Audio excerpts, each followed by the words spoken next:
What's up, people? In this video, Orlando S2K, check out George Bruno. He has more better advice. Okay, George Bruno. Who is George Bruno? George Bruno. Gotta get those keywords in there, you know? Okay. Hi, I'm George Bruno. Is that who you are? Shocking. Oh god.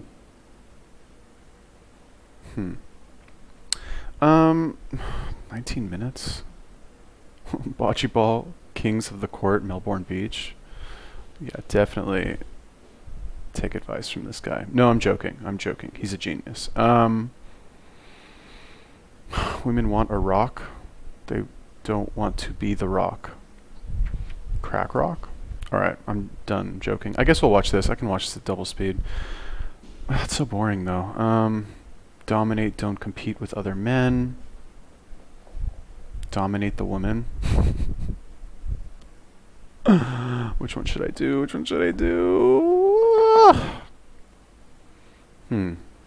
I don't know. Fucking... I can't decide. Let's do this one. It's fucking shorter. Dominate, don't compete. That's a Grant Cardone quote. It means dominate your market. Don't try and compete with other people. I guess that's kind of what he means with dating also. But you can see lots of views here, probably from this keyword.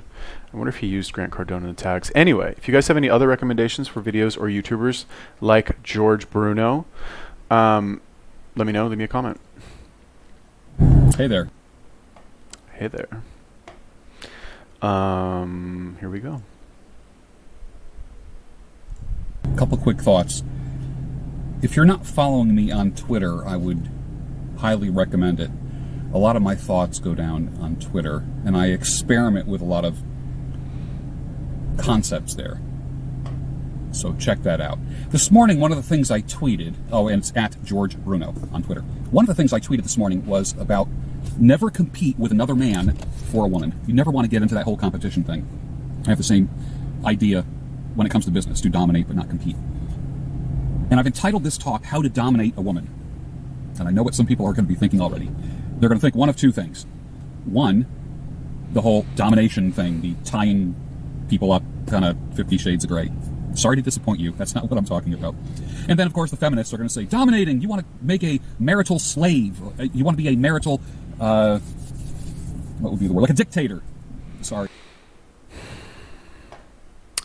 You know, this is why I don't watch YouTube / don't listen to podcasts, is because like all of these concepts that people talk about, nothing against him, he's a nice guy, he's an amazing person, blah blah blah, whatever, but this is all like stuff that, no offense to him, stuff that like very intelligent people like create these theories or you know, give birth to them, let's say, and then I guess less eloquent people try to like repurpose them into 5-minute YouTube videos in their car, which is essentially what I actually do. Oops. Dominate, don't compete. I wonder if this, yeah, so this is not, I thought this was originally Grant Cardone. The Secret to Success. I guess it's not Grant Cardone. I always heard it from Grant Cardone, although I could be wrong. Yeah, dominate your space, don't compete in it. So yeah, I'm not sure. This is December 6, 2016. I'm not sure if he invented this concept or if it was, what are the dates on these? 2010. Dominate, don't compete. Okay. Oh, my latest book. Yeah, this is Grant Cardone. So this is him. Okay. He wrote a book, If You're Not First, You're Last. All right. And as far as I know, he kind of gave birth to this concept of dominate, don't compete. Very intelligent guy. He wrote one of my favorite books of all time, which is called Be Obsessed or Be Average. So anyway, very intelligent book. I guess this guy is trying to like repurpose this concept for women and being like, Because what's the idea in business? Like you heard what he said. He's like, oh, I think about this idea for business too. Okay, the idea for business is like don't try to, like, Google doesn't compete. You know what I mean? They dominate with the Google search engine specifically. YouTube doesn't compete. They fucking dominate. You know what I mean? Those are extreme examples, but in every industry you have essentially a leader that completely dominates the market or most of the market for a very long extended period of time.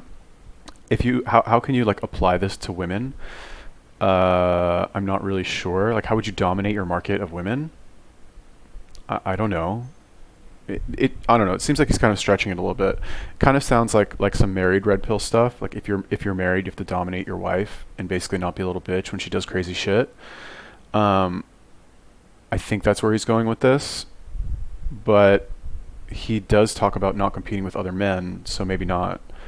I don't think there's anything wrong with competing with other men. And honestly, I think when you compete with another man for a woman's attention, I think that really fucking turns the woman on. Honestly, like I think they get fucking. They're so like it's something in a woman's mind. She just thinks to herself, "Oh my god, these guys are competing over me. I have to fuck one of them." You know what I mean? It's like I'm being very crude, but like that's what it seems to me is like the result of that equation. You kind of have to, you know what I mean? Like especially with attractive girls. Attractive girls, they're gonna have guys after them all the time. You know what I mean? And like the more attractive the girl, she's probably either like got a casual relationship with somebody already, or there are like guys like circling her, trying to like, you know, get in there. You know what I mean? And if you show up, you're like the new guy. You're going to have some competition if the girl is like worth competing for, like straight up. I don't know. I guess I kind of want to hear what he's talking about. Sorry. Nice try, but neither one of those things. How to dominate a woman. Domination. If you compete with men, you're always looking over your shoulder. Always. Don't compete. It's like a runner. 3 people running in a lane, 4 people running in a lane around a track. The person who is leading, his biggest concern is getting to the finish line, and also is someone creeping up behind me who's going to pass me. When you compete, your mind is always on the other person. All women that are worthy have a number of men courting for their attention. Whether it be taking them out for coffee, dinner, calling them, texting them, whatever. Most women do. Most women have choices. And the last thing you want to do is focus on the other men. What I want you to do is to dominate that woman. And by dominating, what I mean is this, is that you are creating a life for yourself where there is no competition at all. No competition. Which means that even if you are lower on a socioeconomic... All right, yeah, this is a bit of a stretch, like for his, like what he's trying to talk about. Like this whole dominate, don't compete, it means dominate your space in the market, right? You can't, I guess he's saying like create a life for yourself where your life is just so much better than everybody else's, or appears to be so much better or more interesting than everybody else's, that the girl like doesn't want to go to coffee with that guy. She wants to go to coffee with you instead, because you just seem cooler to her from the like casual fucking bombs that you drop on her in terms of like, oh, well, I spent the other day at, you know, whatever, fucking band practice or like the yacht club or like whatever your fucking life is like. But I don't know. This like, it doesn't map over exactly. So like, I'm trying to understand, like, you're not dominating a market, you're dominating the market of your own life, but you're actually dominating a woman by making your life seem cool. And that's not competing with other guys because you're only focusing on your own life and you're not focusing on what the other guys are doing. I mean, I guess, does that mean like don't be jealous if she goes out with other guys, or just know that she's going out with other guys? Maybe? Is that what he's saying? I don't know. Honestly, like pro tip to anybody out there, whoever wants to make a video or try to, I don't want to say appear intelligent, but like, I don't know, I guess appear intelligent, helps to stand up, by the way. Like in sales, they always say, motion creates emotion. So if you know, they would teach us, like my first real sales job that I had, I sold loan modifications. I had these I worked for these Armenian guys in the Valley. This is like right after I got out of the army. I moved back to LA because I was like, oh, I got out of the army, I can do anything. I'll just go make a bunch of money now. This is like fucking peak of the like economic recession in 2000, like early 2009. You know what I mean? So like nobody's hiring. Like nobody's hiring anywhere, right? So I was like, oh, I'll get a sales job. Like the only place I could get hired was these fucking sales companies. So anyway, I worked for these guys, incredible salespeople. I learned a lot about sales while I was working there. I didn't sell anything, but I set a lot of appointments, just none of them closed. Whatever. Anyway, they would tell us they had incredible sales training.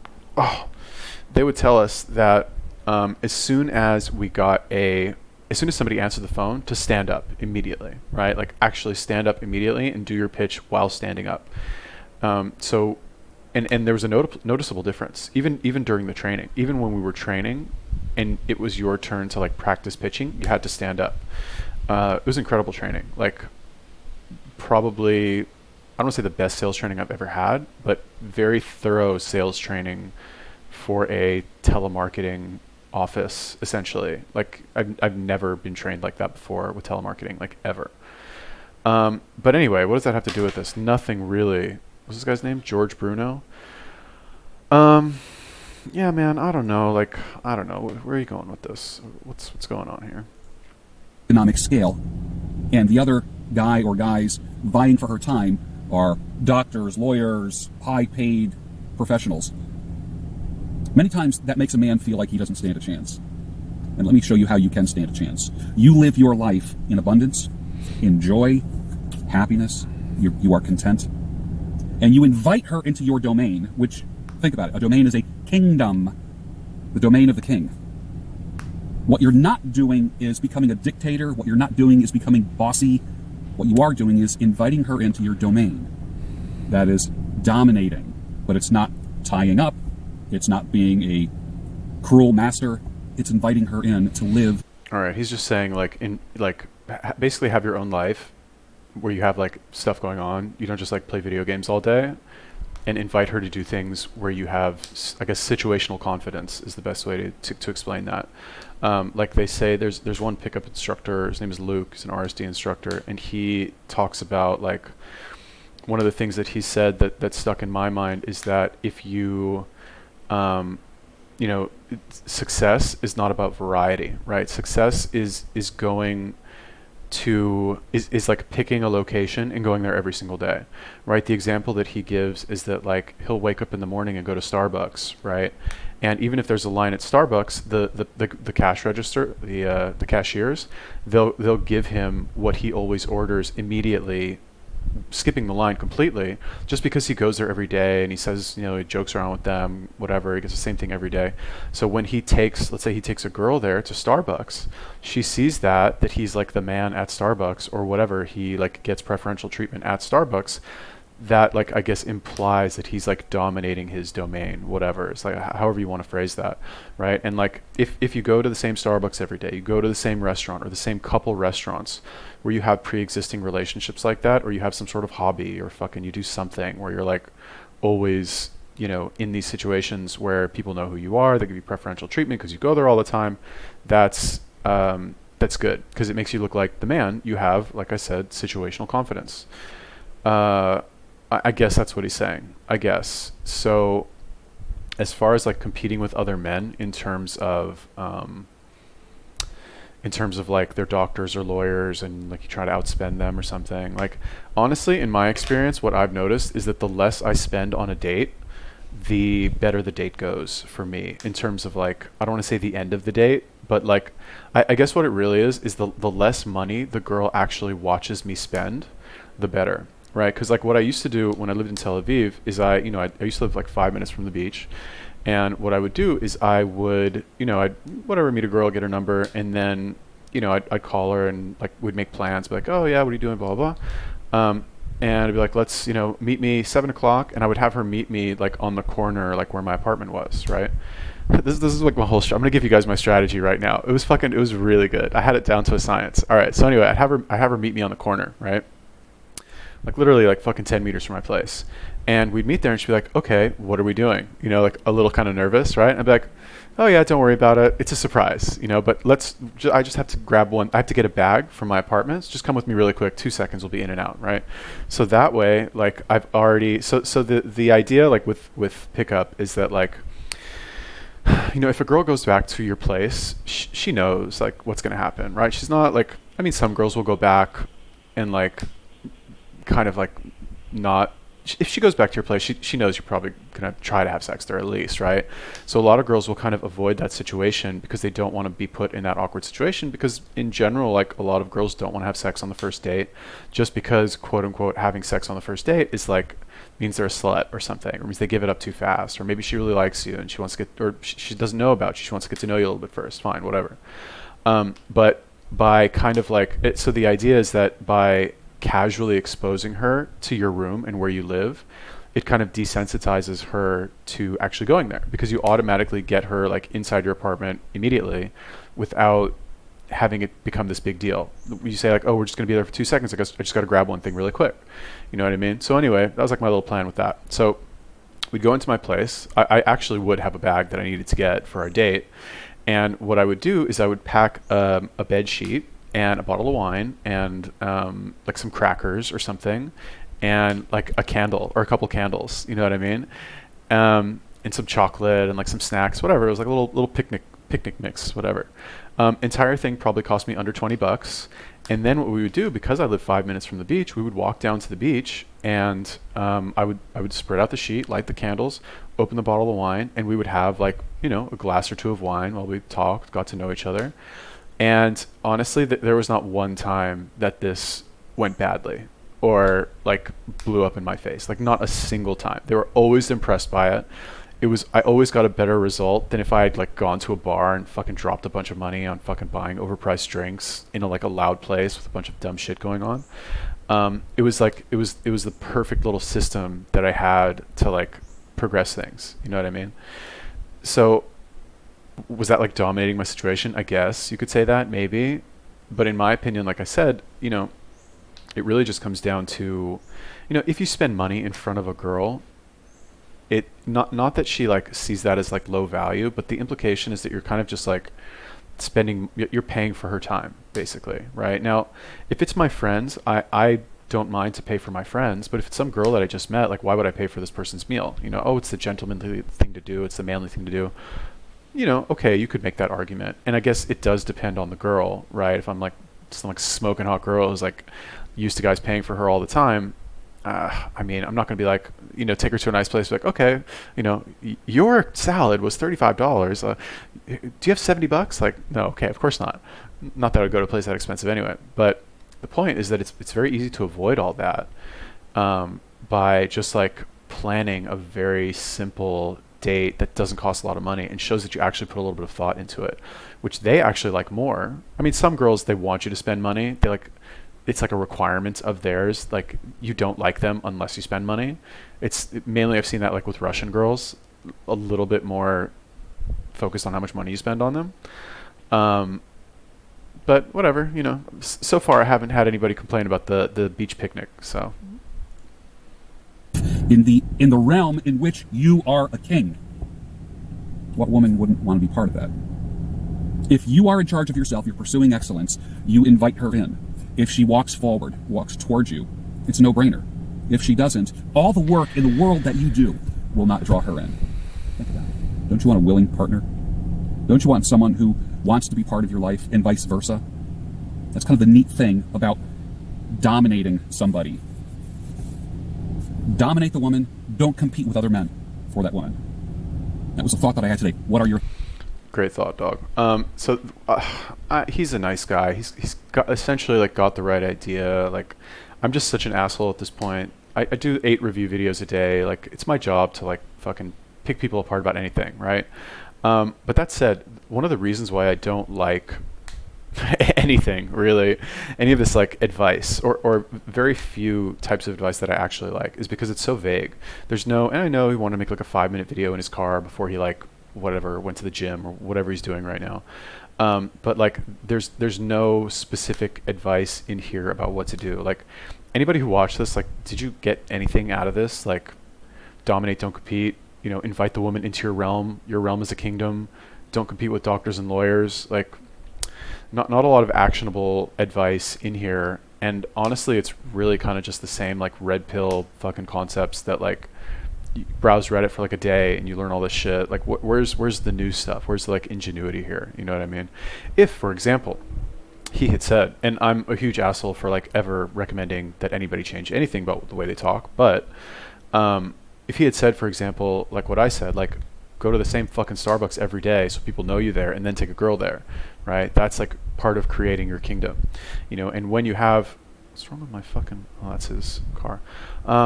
When you have 5 or 6 locations like that, you can kind of stack these experiences in a way where this girl is constantly getting, she's basically seeing how you are the man everywhere you go. She doesn't maybe realize that you go to these places all the fucking time, but that doesn't really matter to her. She's not gonna like dig that deep into it. She just sees, oh wow, this fucking everybody likes this guy. Everyone's super nice to him. He gets like preferential treatment everywhere he goes. He must be the real deal. He must be cool. Okay, I like him now. You know what I mean? It's simplifying, but that's kind of what he means. Anyway, yeah, I mean, I don't know. I guess that was good. Your thoughts? I'd like to see them down below. Back to Chopin.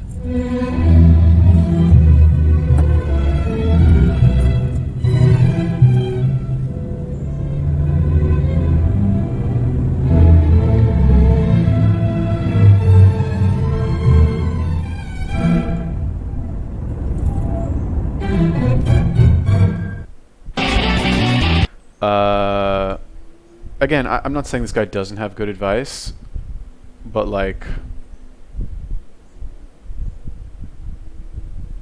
God, it's so easy to be famous these days. If you just, oh my God, this guy's 131,000 subscribers.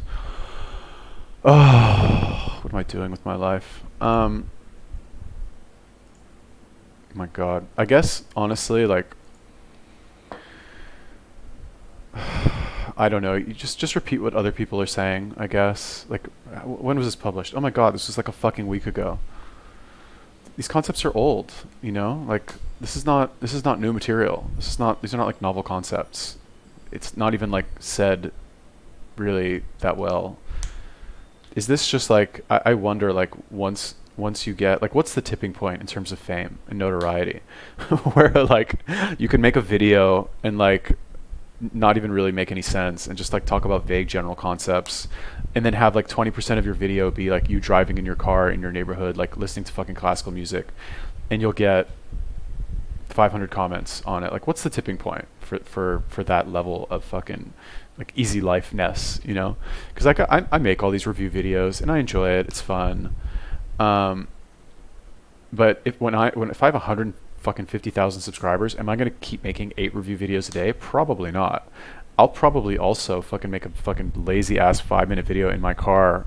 I'll like Google fucking Grant Cardone and like pick a chapter out of his book and like be like, you know, fucking map that over to fitness somehow. Be like, I want to know your thoughts. Leave me your thoughts in a comment. And then fucking 500 people respond because I have nothing better to do. Oh, if you want to be famous on YouTube, everybody, pick one of these. Like red pill philosophy, vegan, carnivore. What else is there? I don't know. Mukbang, fucking, anyway, whatever. If you guys have any other recommendations for videos or YouTubers you want me to take a look at, let me know, leave me a comment. Peace.